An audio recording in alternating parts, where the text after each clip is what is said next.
ঢাকা বোর্ডের একটা সৃজনশীল অঙ্ক এখানে দেওয়া হয়েছে এবং প্রশ্নটা আপনারা দেখতে পাচ্ছেন। এখন ক নম্বরের সমাধান f(x)(x2 + 4x + 3 x এর জায়গায় -1 ব্যবহার করতে হবে, -1 ব্যবহার করা হয়েছে, -1 তারপরে স্কোয়ার প্লাস 4 × -1 + 3 সমাধান করে এটার অ্যান্সার আসছে 0। ক নম্বর দেওয়া আছে এই সমান এত এবং এটা সমাধান করে আসছে 1, 3, 5।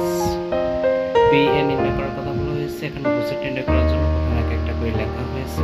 1 3 5 1 5 1 3 3 5 1 3 5 পরে লেখা হয়েছে। মনে করি এর উপাদান সংখ্যা n সমান 3, p এর উপাদান সংখ্যা 8, p কে 2 3 এর মান 2 p এর উপাদান সংখ্যা 10 কে অ্যান্সারটা কমপ্লিট হয়েছে।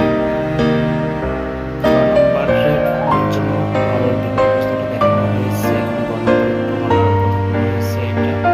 এটা গ নম্বর ক হতে হবে এ সমান হতে দেয়া আছে b সমান 21 গুণ 21 কি কি দিয়ে ভাগ করা যায় সেটা লিখতে হবে। 1 3 7 21 সি এর মান বের করা হয়েছে, বি ইন্টারসেকশন সি এর মান বের করা হয়েছে।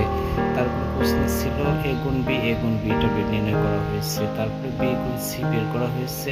লেফট হ্যান্ড সাইড লেখা আছে এ গুণ বি ইন্টারসেকশন সি, সেটার মান বের করা হয়েছে। রাইট হ্যান্ড সাইডে এ গুণ বি ইন্টারসেকশন এ গুণ সি এবং দুইটার মানের মধ্যে কোনটা কমন, যেগুলো মিল আছে সেগুলো লেখা হয়েছে এবং লেফট হ্যান্ড সাইড এবং রাইট হ্যান্ড সাইডের মান সমান হয়েছে। শুট